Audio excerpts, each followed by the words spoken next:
कहानी की शुरुआत एक घने और सुनसान जंगल से होती है, जहां मैडी अकेली एक लकड़ी के घर में रहती है। मैडी एक जानी मानी सस्पेंस नॉवेल राइटर है। बचपन में हुई एक गंभीर बीमारी की वजह से उसने अपनी सुनने और बोलने की क्षमता पूरी तरह खो दी थी, यानी वो गूंगी और बहरी थी। लेकिन इस कमी ने उसे कमजोर बनाने के बजाय और ज्यादा मजबूत बना दिया। उसकी बुद्धि और कल्पना शक्ति कमाल की हो गई थी। नई किताब लिखने के लिए प्रेरणा पाने की खातिर मैडी शहर की भीड़-भाड़ और शोरगुल से दूर इस जंगल में आकर रहने लगी थी। वहां उसके साथ सिर्फ उसका पालतू काला बिल्ली का बच्चा रहता था, जिसका नाम था ब्लैकी। एक शाम उसकी सबसे अच्छी दोस्त और उसकी बड़ी फैन सारा हमेशा की तरह उससे मिलने आती है। दोनों इशारों की भाषा में काफी देर तक बातें करती हैं। सारा मैडी की नई किताब के अंत को लेकर बहुत उत्साहित होती है और उसे लगातार मोटिवेट करती रहती है। लेकिन अच्छी बातें ज्यादा देर तक नहीं टिकती। धीरे धीरे अंधेरा होने लगता है और सारा घर लौटने के लिए निकल जाती है। लेकिन कुछ ही मिनटों बाद एक बेहद डरावना हादसा होता है। सारा, जो अब तक अपने घर पहुंच जानी चाहिए थी, अचानक खून से लथपथ हालत में वापस मैडी के घर के पीछे वाले दरवाजे तक भाग कर आती है। वह बुरी तरह डरी हुई होती है, पूरी ताकत से कांच के दरवाजे को पीटते हुए मदद के लिए चिल्ला रही होती है। लेकिन मैडी की पीठ दरवाजे की तरफ होती है और वह कुछ भी सुन नहीं सकती। इसलिए वह आराम से अपना काम करती रहती है और उसे पीछे हो रही इस भयावह घटना का बिल्कुल अंदाजा नहीं होता। तभी अंधेरे से एक आदमी बाहर निकलता है। उसके चेहरे पर सफेद डरावना मास्क है और हाथ में एक बड़ा शिकारी चाकू। फिलहाल हम उसे सांग ब्याओ कहेंगे। वह बिना कुछ बोले सारा के बाल पकड़ लेता है और उसके पेट में बार बार चाकू घोंप देता है। कुछ ही सेकंड में सारा की दर्दनाक मौत हो जाती है। उसके बाद वह चाकू निकालकर दरवाजे के फ्रेम पर जोर से मारता है। जंगल की खामोशी में यह आवाज बहुत तेज गूंजती है, लेकिन घर के अंदर मौजूद मैडी को कुछ भी सुनाई नहीं देता। सारा को मारने के बाद वह आदमी वहां से जाने ही वाला था, लेकिन तभी उसकी नजर कांच के उस पार खड़ी मैडी पर पड़ती है। वह सोच में पड़ जाता है कि आखिर इतनी जोर जोर की आवाजों और हलचल के बावजूद इस लड़की ने पीछे मुड़कर देखा तक क्यों नहीं। अपने शक को पक्का करने के लिए वह खून से सना हुआ मुक्का कई बार कांच पर मारता है, लेकिन मैडी फिर भी कोई प्रतिक्रिया नहीं देती। अब उसे समझ आ जाता है कि मैडी सच में बाहरी है। यह जानकर उसके चेहरे पर एक खतरनाक और विकृत मुस्कान फैल जाती है।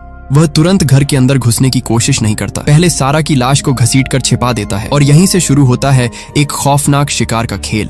इसके बाद मैडी वापस अपने कंप्यूटर के सामने बैठ जाती है और अपनी किताब का अंत लिखने में लग जाती है। तभी वह आदमी चुपचाप पीछे का खुला दरवाजा खोलकर घर के अंदर घुस आता है। वह बिना कोई आवाज किए मैडी के पीछे खड़ा हो जाता है। दोनों के बीच मुश्किल से आधा मीटर का फासला होता है। वह जानबूझकर अपने चाकू को धातु की कुर्सी से रगड़ता है ताकि तेज आवाज निकले, लेकिन मैडी को उसका कोई एहसास नहीं होता।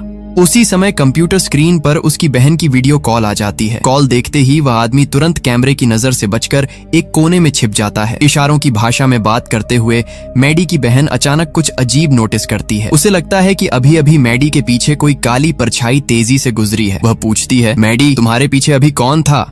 मैडी पीछे मुड़कर खाली गलियारे को देखती है और मुस्कुराकर जवाब देती है कि शायद उसका बिल्ली का बच्चा फिर से शरारत कर रहा होगा। कॉल खत्म होने के बाद वह पूरे घर में बिल्ली को ढूंढती है, लेकिन वह कहीं नहीं मिलती। आखिरकार वह दरवाजे में थोड़ा सा गैप छोड़ देती है ताकि बिल्ली वापस आ सके और फिर से कंप्यूटर पर बैठ जाती है। लेकिन अब कहानी एक और ज्यादा डरावने मोड़ पर पहुंचने वाली थी। कुछ देर बाद अचानक मैडी के कंप्यूटर पर एक नोटिफिकेशन आता है। उसी समय उसके फोन पर भी कुछ तस्वीरें पहुंचती हैं। वह जैसे ही उन तस्वीरों को खोलती है, उसके शरीर का खून मानो जम जाता है। पहली तस्वीर में वह खुद दिखाई देती है, जब कुछ मिनट पहले वह घर में अपनी बिल्ली को ढूंढ रही थी। दूसरी तस्वीर में भी वही अलग कमरे में नजर आ रही होती है, लेकिन सबसे डरावनी तस्वीर आखिरी थी। उसमें मैडी ठीक उसी समय कंप्यूटर के सामने बैठी हुई दिखाई दे रही थी जब वह तस्वीर देख रही थी, यानी जिसने तस्वीर खींची थी वह अभी भी उसके बेहद करीब मौजूद था।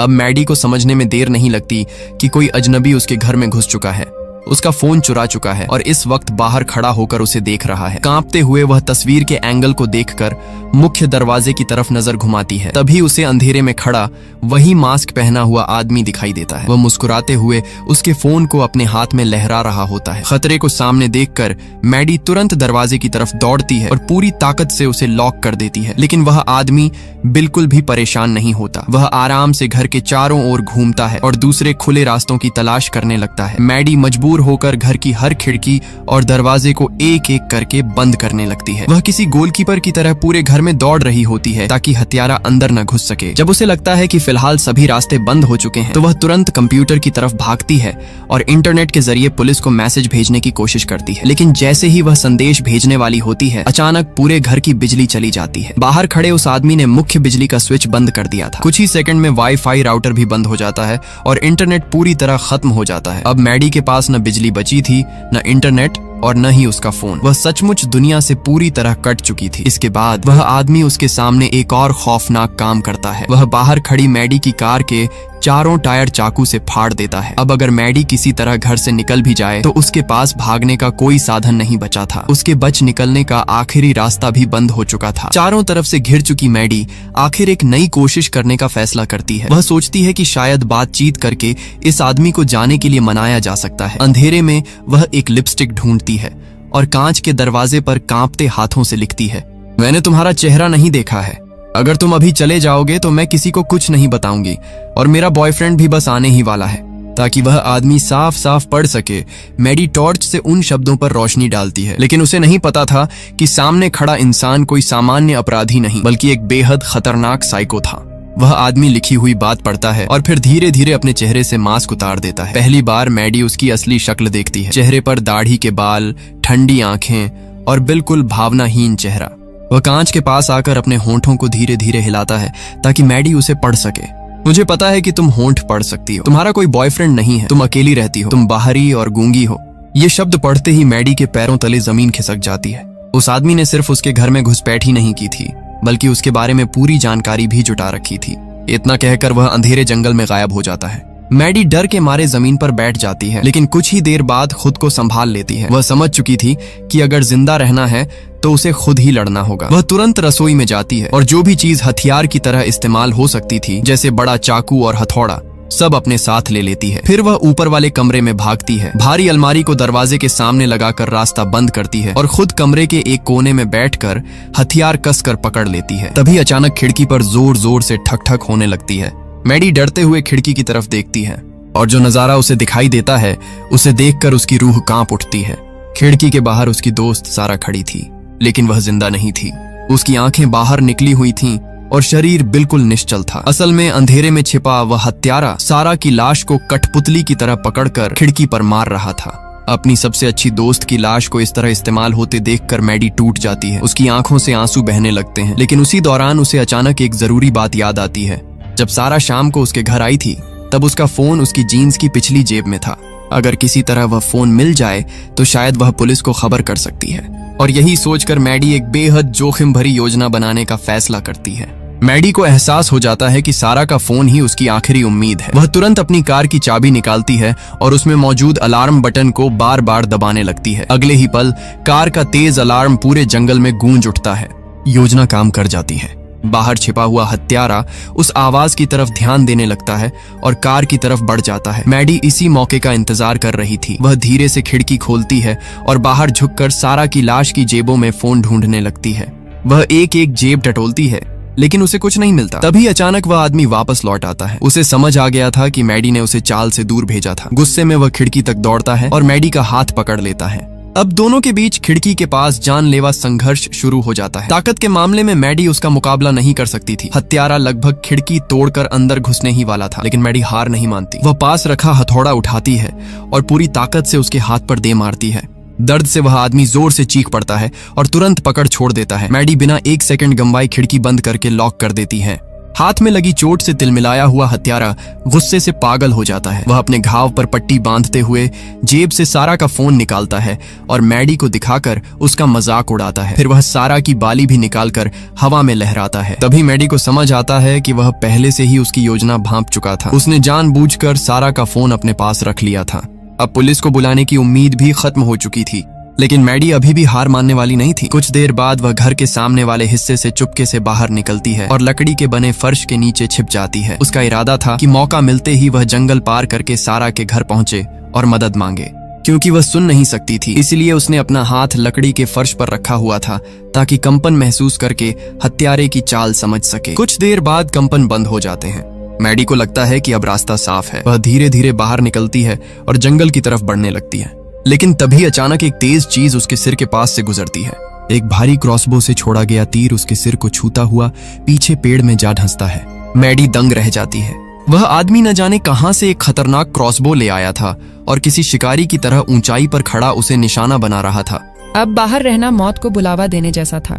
मैडी मजबूर होकर फिर से घर के अंदर लौट आती है। अब उसे समझ आ चुका था कि नीचे रहकर वह सिर्फ शिकार बन रही है, इसलिए वह एक नई योजना बनाती है। वह टॉर्च लेकर ऊपर छत वाले प्लेटफॉर्म पर चढ़ जाती है। वहां पहुंचकर जानबूझकर कुछ आवाज जैसी हरकत करती है और फिर टॉर्च को दूर झाड़ियों की तरफ फेंक देती है। अंधेरे में चमकती टॉर्च देखकर हत्यारे को लगता है कि मैडी खिड़की से कूदकर भाग गई है। वह तुरंत क्रॉसबो लेकर झाड़ियों की तरफ दौड़ पड़ता है। मैडी की चाल सफल हो जाती है। वह जल्दी से छत से नीचे उतरने लगती है ताकि दूसरी दिशा से निकल सके। लेकिन उसे क्या पता था कि यह आदमी उससे भी ज्यादा चालाक है। असल में वह उसकी चाल समझ चुका था। जैसे ही मैडी सीढ़ी से आधी नीचे उतरती है, अंधेरे में छिपे हत्यारे की तरफ से एक तीर छोड़ा जाता है। अगले ही पल वह तीर सीधे उसकी जांघ में जा धंसता है। मैडी दर्द से तड़प उठती है। घाव से खून तेजी से बहने लगता है। दर्द इतना भयानक था कि वह लगभग नीचे गिर ही जाती। दूसरी तरफ हत्यारा बेहद खुश नजर आता है। ऐसा लग रहा था जैसे वह मैडी को मारना नहीं बल्कि उसके डर और दर्द का आनंद लेना चाहता हो। अब वह तेजी से सीढ़ी चढ़कर ऊपर आने लगता है ताकि इस बार काम हमेशा के लिए खत्म कर सके। लेकिन इसी पल मैडी अपनी जिंदगी की सबसे बहादुर चाल चलती है। जैसे ही वह आदमी ऊपर पहुंचता है, मैडी अचानक पूरी ताकत से उस पर टूट पड़ती है। वह उसके हाथ से क्रॉसबो छीन लेती है और जोरदार लात मारकर उसे दूसरी मंजिल से नीचे गिरा देती है। हथियारा नीचे जमीन पर बुरी तरह गिरता है। मैडी सोचती है कि अब उसी के हथियार से उसे खत्म कर दिया जाए, लेकिन उसकी जांघ बुरी तरह घायल हो चुकी थी। भारी क्रॉसबो को खींचने की ताकत उसमें नहीं बची थी। वह कोशिश करती है लेकिन सफल नहीं होती। उधर कुछ ही पलों बाद वह आदमी फिर से लड़खड़ाते हुए खड़ा हो जाता है। अब मैडी के पास पीछे हटने के अलावा कोई रास्ता नहीं बचता। वह वापस घर के अंदर भागती है और बाथरूम में जाकर अपने घाव का इलाज करने लगती है। लेकिन उसे नहीं पता था कि अब कहानी एक ऐसे मोड़ पर पहुंचने वाली है जो सब कुछ बदल देगा। इसी बीच कहानी में एक बड़ा मोड़ आता है। सारा का बॉयफ्रेंड जॉन काफी देर तक उसका इंतजार करता रहता है, लेकिन जब वह घर नहीं लौटती तो उसे चिंता होने लगती है। आखिरकार वह उसे ढूंढते ढूंढते मैडी के घर तक पहुंच जाता है। बाहर खड़े होकर वह कई बार आवाज लगाता है, लेकिन मैडी तो सुन ही नहीं सकती थी, इसलिए उसे जॉन के आने का बिल्कुल भी पता नहीं चलता। तभी जॉन की नजर कांच के दरवाजे पर लिपस्टिक से लिखे हुए उस संदेश पर पड़ती है।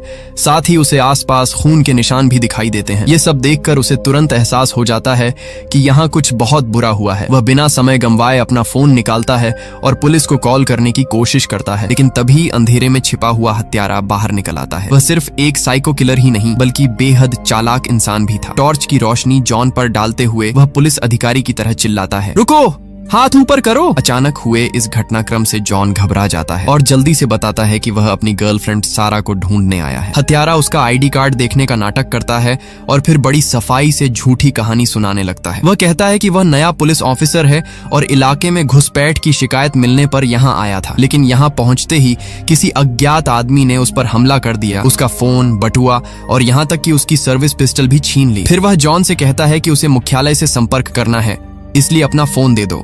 उसकी बात इतनी भरोसेमंद लगती है कि जॉन पूरी तरह तो नहीं लेकिन काफी हद तक उस पर यकीन कर लेता है और अपना फोन उसके हवाले कर देता है। हत्यारा कुछ देर फोन पर बात करने का नाटक करता है और फिर बड़ी आसानी से उसे अपनी जेब में रख लेता है, लेकिन तभी उससे एक छोटी सी गलती हो जाती है। जेब में हाथ डालते समय एक चीज नीचे गिर जाती है। जॉन नीचे देखता है और उसकी आंखें फैल जाती हैं। वह सारा की बाली थी, वही बाली जो उसने खुद उसके जन्मदिन पर उसे गिफ्ट की थी। उसी पल जॉन सब समझ जाता है। सामने खड़ा आदमी कोई पुलिस वाला नहीं बल्कि उसकी गर्लफ्रेंड का हत्यारा है।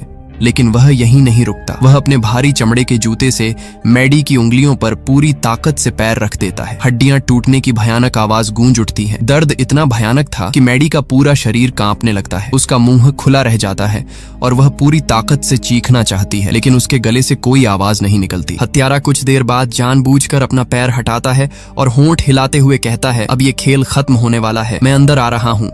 मैडी दर्द से लगभग टूट चुकी थी, लेकिन उसने हार नहीं मानी। वह अपनी बची हुई ताकत से दरवाजे को फिर से लॉक कर देती है। फिर अपनी बुरी तरह कुचली हुई दाहिनी हथेली की तरफ देखती है। इस बार उसकी आंखों में डर नहीं था, वहां सिर्फ गुस्सा और हत्या का जवाब देने का इरादा दिखाई दे रहा था। वह अपने घायल हाथ से बहते खून को उंगलियों पर लगाती है और कांच के दरवाजे पर बड़े बड़े अक्षरों में लिखती है, डरपोक। ये सिर्फ एक शब्द नहीं था, यह सीधे हत्यारे के अहंकार पर हमला था। एक ऐसा आदमी जो खुद को ताकतवर शिकारी समझता था, उसे एक घायल, बाहरी और गूंगी लड़की ने डरपोक कह दिया था। यह पढ़ते ही वह पूरी तरह पागल हो जाता है। गुस्से में वह अपनी कार के पास भागता है और वहां से एक भारी लोहे की रॉड उठा लाता है। फिर पूरी ताकत से कांच के दरवाजे पर वार करना शुरू कर देता है। मैडी समझ चुकी थी कि अब आखिरी मुकाबला करीब है। वह शांत होकर अपने कंप्यूटर के पास बैठती है और तेजी से टाइप करना शुरू कर देती है। वह लिखती है, वह आदमी लंबा है, गोरा है, चेहरे पर दाढ़ी है, उसके दाएं कंधे में तीर का घाव है और बाएं हाथ पर हथौड़े की चोट लगी हुई है। अगर मैं मर जाऊं तो यह जानकारी पुलिस तक पहुंचा देना।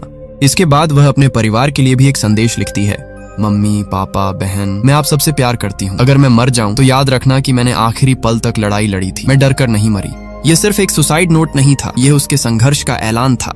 संदेश लिखने के बाद मैडी एक तेज फल काटने वाला चाकू उठाती है और घर के बाथरूम में जाकर छिप जाती है। उसे पता था कि उसकी हालत अब सीधी लड़ाई लड़ने लायक नहीं रही। उसकी जांघ में तीर लगा था, हाथ टूट चुका था और काफी खून भी बह चुका था। इसलिए वह जगह का फायदा उठाकर घात लगाने का फैसला करती है। लेकिन हत्यारा भी कम चालाक नहीं था। वह मुख्य दरवाजे से अंदर आने के बजाय घर के दूसरे हिस्से से चढ़कर ऊपर वाली खिड़की से अंदर घुस जाता है। फिर बिना कोई आवाज किए धीरे धीरे बाथरूम तक पहुंच जाता है। मैडी का पूरा ध्यान बाथरूम के दरवाजे पर था। क्योंकि वह सुन नहीं सकती थी, इसलिए उसे जरा भी अंदाजा नहीं था कि मौत उसके ठीक पीछे खड़ी है। हत्यारा चुपचाप बाथटब के अंदर खड़ा होकर उसे देखने लगता है। उसके चेहरे पर जीत की मुस्कान फैल जाती है। उसे लगता है कि अब खेल खत्म हो चुका है। वह धीरे धीरे झुकता है और मैडी की गर्दन के पास गर्म सांस छोड़ता है।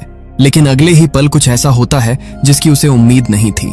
जैसे ही गर्म हवा मैडी की गर्दन से टकराती है, उसका शरीर तुरंत खतरा महसूस कर लेता है। बिना एक पल गंवाए वह नीचे झुककर पलटती है और हाथ में पकड़ा चाकू पूरी ताकत से हत्यारे के घुटने में घोंप देती है। चाकू सीधे उसकी घुटने की हड्डी के पास धंस जाता है। दर्द से वह जोरदार चीख मारता है। मैडी इस मौके का फायदा उठाकर बाथरूम से बाहर निकलती है और लंगड़ाते हुए लिविंग रूम की तरफ भागने लगती है। लेकिन अब उसका शरीर जवाब देने लगा था। जांघ का घाव, टूटा हुआ हाथ और लगातार बहता खून उसकी ताकत खत्म कर चुका था। वह कुछ कदम ही दौड़ पाती है कि अचानक उसके पैर जवाब दे देते हैं। वह जोर से फर्श पर गिर पड़ती है।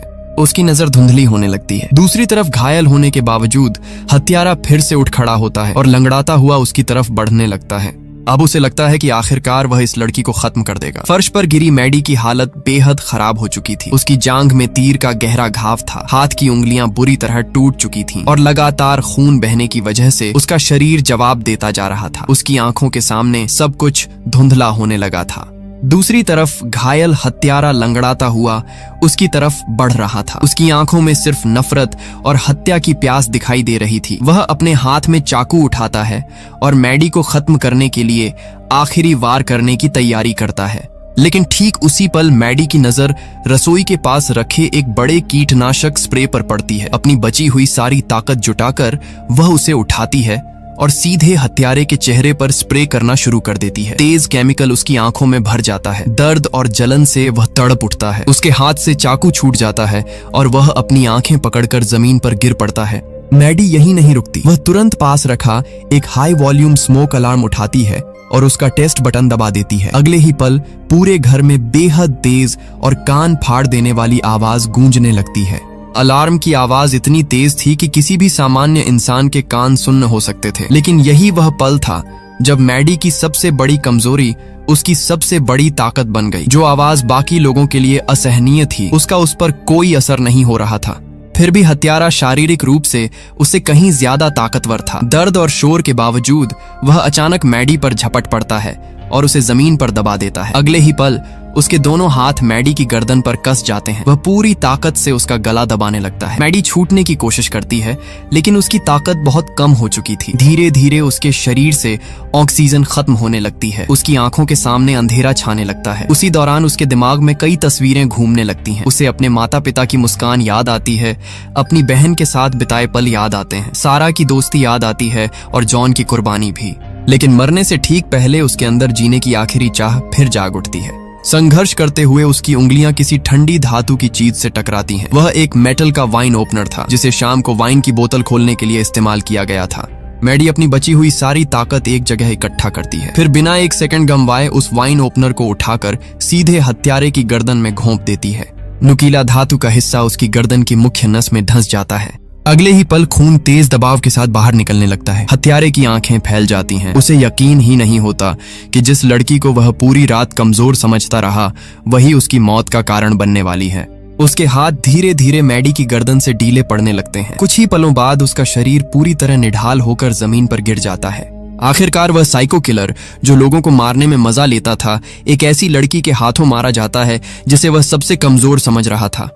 काफी देर तक मैडी वहीं पड़ी रहती है। फिर वह धीरे धीरे उठती है और हत्यारे की जेब से अपना फोन निकालती है। कांपते हाथों से वह 911 पर कॉल लगाती है। वह कुछ बोल नहीं सकती थी, इसलिए फोन पर कोई शब्द नहीं कहती, बस कॉल चालू छोड़ देती है ताकि दूसरी तरफ मौजूद लोग समझ सकें कि कुछ गंभीर हुआ है। इसके बाद वह अपने घायल शरीर को संभालते हुए धीरे धीरे उस डरावने लकड़ी के घर से बाहर निकलती है। उसके कपड़े खून से सने हुए थे, शरीर पर अनगिनत चोटें थीं और चलना भी मुश्किल हो रहा था। आखिरकार वह घर के बाहर बनी सीढ़ियों पर बैठ जाती है।